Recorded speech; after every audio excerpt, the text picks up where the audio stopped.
بسم الله الرحمن الرحيم. الحمد لله رب العالمين، والصلاة والسلام على قائد الغر المحجلين نبينا محمد وعلى آله وصحبه أجمعين. مرحبا بكم أيها الإخوة والأخوات في لقاء مبارك في برنامج نور على الدرب.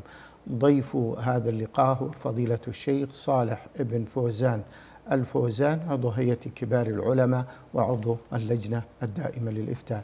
أهلا ومرحبا بالشيخ صالح مع الإخوة والأخوات. حياكم الله وبارك فيكم.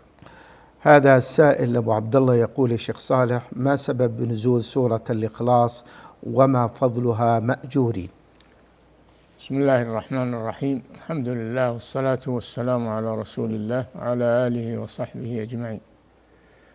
سبب نزول سورة الإخلاص: قل هو الله أحد الله الصمد لم يلد ولم يولد ولم يكن له كفوا أحد، أنهم سألوا النبي صلى الله عليه وسلم، قالوا له: انسب لنا ربك، فأنزل الله هذه السورة. وأما فضلها فهو فضل عظيم.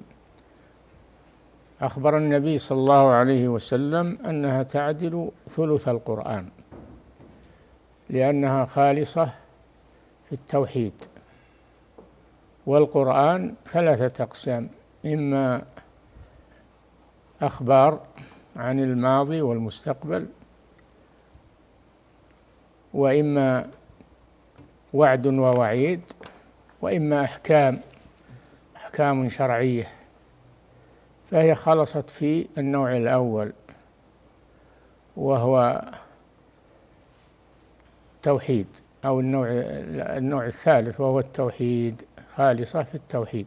نعم. أحسن الله إليكم. الأخت السائلة يا شيخ صالح تقول: ما كيفية المسح على الخمار؟ هل يكون المسح من أول الرأس إلى القفا بدون رجوع، أم يكون فيه الرجوع إلى الأمام؟ لا بد، مثل مسح الرأس تماما، يعني تضع يديها مبلولتين بالماء على ناصيتها مقدمة رأسها، ثم تمرهما إلى قفاها، ثم تردهما إلى المكان الذي بدأت منه. نعم. بعض الأخوات يسألنا يا شيخ صالح عن الأحكام المتعلقة بالإفرازات التي تكون قبل الحيض بيوم وتمتد إلى 3 أيام أو أكثر لنزول الحيض. ما حكم هذه الأيام الثلاث فيما يخص الصوم والصلاة؟ إن كانت هذه الإفرازات متصلة بالحيض فإن حكمها حكم الحيض، فلا تصلي فيها ولا تصوم. أما إن كانت منفصلة عن الحيض، بينها وبين الحيض فترة نقاء، فإنها ليست من الحيض، فلا تدع الصلاة من أجلها، بل تستنجي وتتوضأ وتصلي كل وقت. نعم. أحسن الله إليكم يا شيخ. هل يجوز الجمع بين الأذكار الواردة في الركوع والسجود عن النبي صلى الله عليه وسلم، بحيث إذا أراد إطالة الركوع أو السجود أتى بها؟ الذي يجب في الركوع والسجود: في الركوع يقول سبحان ربي العظيم ويكررها، وفي السجود يقول سبحان ربي الأعلى ويكررها، ويدعو في السجود بعد أن يأتي بالتسبيحات فإنه يدعو. قال صلى الله عليه وسلم: أما الركوع فعظموا فيه الرب، وأما السجود فأكثروا فيه من الدعاء، فقمن أن يستجاب لكم. قال صلى الله عليه وسلم: أقرب ما يكون العبد من ربه وهو ساجد. نعم. من الأسئلة التي وردت البرنامج يا شيخ يقول السائل: هل يجوز قراءة أكثر من سورة في صلاة الفرض بعد قراءة سورة الفاتحة؟ لا بأس بذلك، أن تقرأ بأكثر من سورة في قيام الركعتين الأوليين من الفريضة. نعم. هذه سائلة تقول: أنا وزميلاتي في القاعة في الجامعة جمعنا مبلغ من المال لشراء ملخصات من مدرسة خصوصية قيمتها 2000 ريال، وبعدما عرفت هذه المدرسة أخذت تدعو علينا بالمرض وعدم التوفيق، لأنها تريد من كل طالبة دفع مبلغ 2000 ريال لتستفيد أكثر، علما بأن هذه المدرسة قامت بتسريب أسئلة الدكاترة بتواطؤ منها لاستغلال الطالبات. الدراسة لا تكون من مذكرات وملخصات، إنما تكون من المقررات، من الكتب المقررة، والمدرس يشرحها ولا يضع ملخصا، وإنما يشرح الكتب المقررة، ولا تكون هذه الملخصات متاجرة بين الطلاب والمدرسين أو الطالبات والمدرسات. هذه خيانة من المدرس والمدرسة. الواجب أن كل منهما يشرح الكتاب المقرر ويبينه للطلاب والطالبات. نعم. أحسن الله إليكم. يسأل هذا السائل عن كيفية عقد الزواج على السنة مأجورين. هذا عند مأذون الأنكحة، يذهبون إلى مأذون الأنكحة ويسألونه عن ذلك. نعم. يقول السائل: يا شيخ، ما الكتاب المفضل في تفسير القرآن الكريم؟ الكتاب المفضل في تفسير القرآن الكريم تفسير ابن كثير رحمه الله، تفسير الإمام البغوي، وتفسير الشيخ العلامة عبد الرحمن بن سعدي. هذه الكتب هي أقرب التفاسير وأصحها. نعم.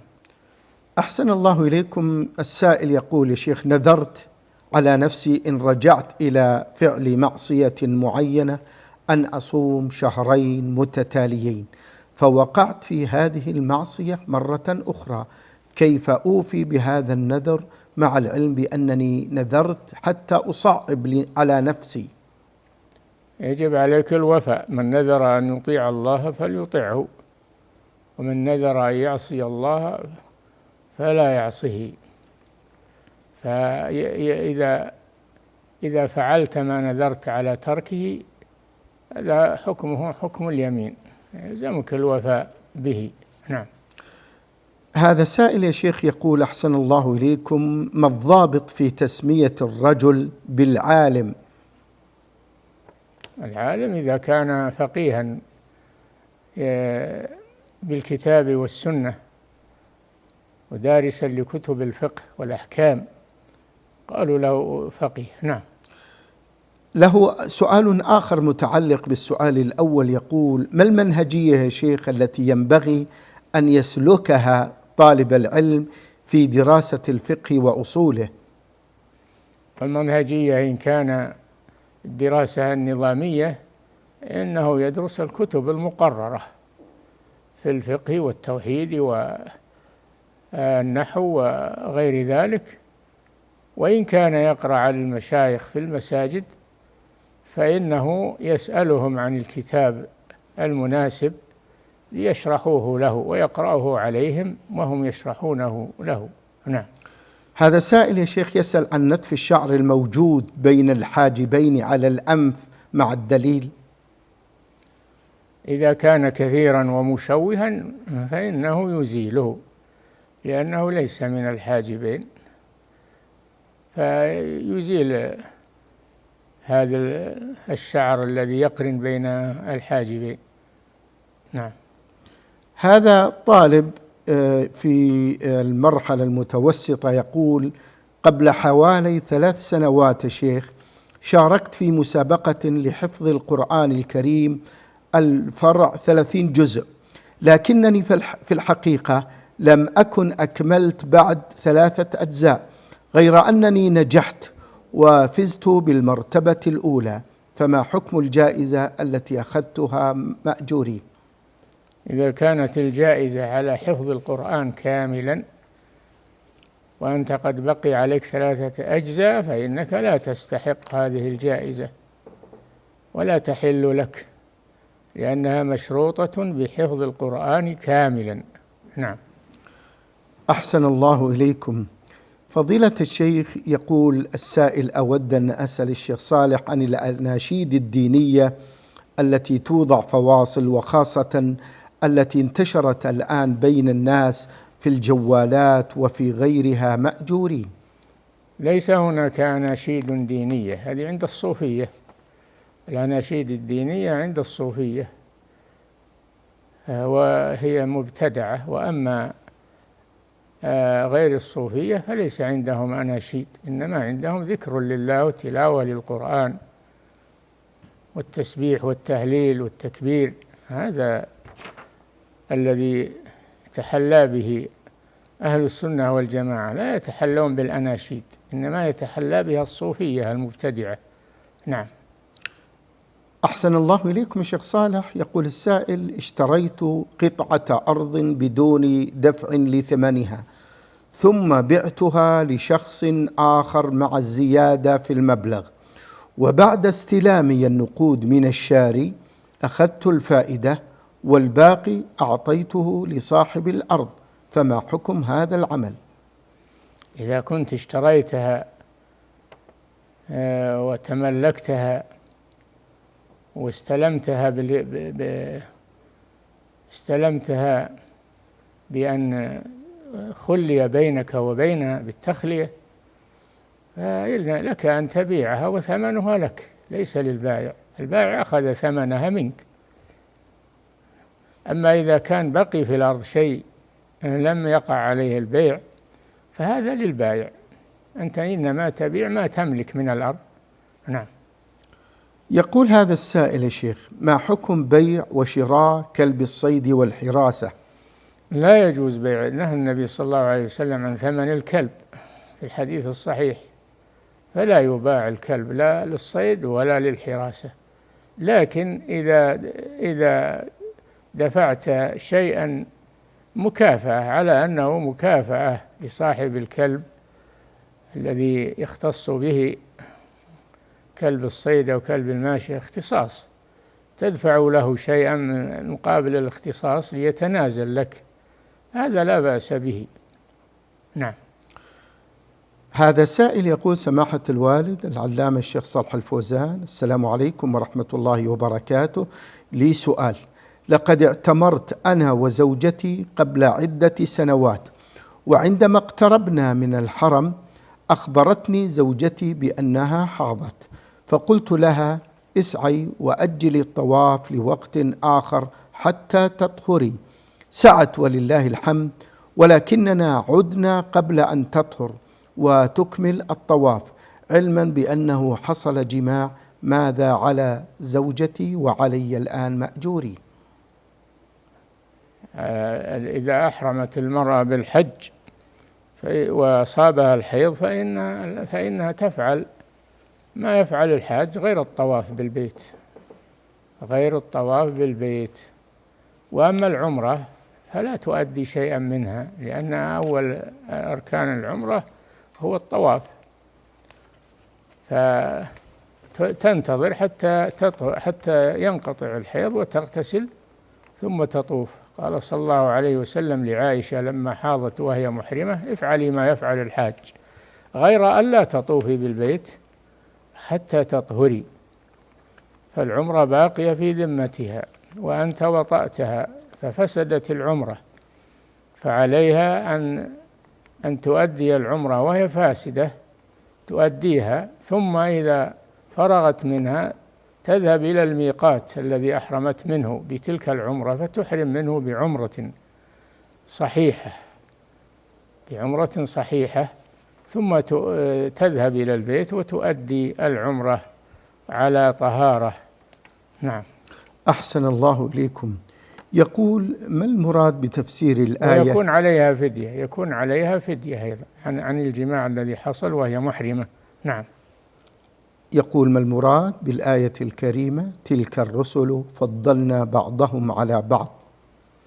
الآية الكريمة واضحة أن الله فضل بعض الرسل على بعض، أفضلهم أولو العزم، ثم من يليهم، فلا شك أن الرسل بعضهم أفضل من بعض. نعم. أحسن الله إليكم. فضيلة الشيخ، وأفضلهم محمد صلى الله عليه وسلم أفضل الرسل. نعم. يقول فضيلة الشيخ في المكتب قد يكون هناك عطاس من زميلي، إذا لم يحمد الله وانتظرت هل يشمت؟ لا، قال صلى الله عليه وسلم: وإذا عطس وحمد الله فشمته. هذا من حق المسلم على المسلم، إذا لم يحمد الله فلا تشمته. نعم. يقول من جهة الدعوة إلى الله في الآية الكريمة: قل هذه سبيلي أدعو إلى الله على بصيرة أنا ومن اتبعني. نعم، الآية واضحة. أولا يجب الإخلاص لله في الدعوة، قوله أدعو إلى الله، يعني لا أدعو إلى نفسي ولا أدعو إلى مذهب من المذاهب أو نحلة من النحل، وإنما أدعو إلى الله عز وجل. فهذا فيه الإخلاص في الدعوة. وقوله على بصيرة أي على علم، فلا يدعو إلا إذا كان يعلم ما يدعو إليه، وأما الجاهل فلا يدعو بجهل، لأنه لا يعرف الأمور التي يدعى إليها والأمور التي ينهى عنها. نعم. يقول فضيلة الشيخ: أنا أستفتح بهذا الدعاء: تبارك اسمك وتعالى جدك ولا إله غيرك. فضيلة الشيخ، هل الاستمرار على هذا الاستفتاح أو أستفتح بأدعية أخرى؟ أنواع الاستفتاح متعددة، كلها ثابتة عن الرسول صلى الله عليه وسلم، وقد ألف فيها شيخ الإسلام ابن تيمية رسالة مستقلة جمع فيها أنواع الاستفتاح الواردة الصحيحة عن الرسول صلى الله عليه وسلم. وهناك استفتاح لقيام الليل واستفتاح للصلوات الخمس، وأقربها وأشملها سبحانك اللهم وبحمدك وتبارك اسمك وتعالى جدك ولا إله غيرك. نعم. الأخت السائلة تقول: زوجي يأتي بالجرائد، هل يجوز استخدام الجرائد كسفرة للأكل عليها وبعد ذلك نقوم بتنظيفها؟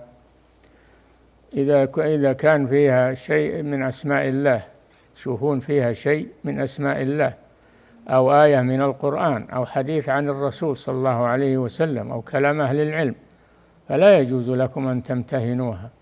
أما إذا كانت ليس فيها شيء من هذه الأمور فلا بأس بامتهانها وجعلها سفرة يؤكل عليها. نعم. تقول: بالنسبة لبقايا الطعام شيخ، يضعه بعض الناس في كرتون ونحوه ويوضع في الشارع لتأكله البهائم. يوضع في مكان طاهر لتأكله البهائم والكلاب، ولكن إذا كان الطعام نظيفا وطيبا فأحسن أنه يعطى للمحتاجين إلى الطعام. وهناك جمعية لأخذ الطعام الفاضل من الولائم، ومن هناك جمعية بإمكانه إذا كان الطعام كثيرا وجيدا أن يتصل بالجمعية ويأتون ويأخذونه منه ليوزعوه على المحتاجين. نعم. شكر الله لكم شيخ صالح، وبارك الله فيكم وفي علمكم، ونفع بكم الأمة الإسلامية على تفضلكم بإجابة الإخوة والأخوات في برنامج نور على الدرب. شكرا لفريق العمل، وهذه تحية من مسجل هذه الحلقة الزميل عبد الله المواش من الإذاعة الخارجية في إذاعة القرآن الكريم.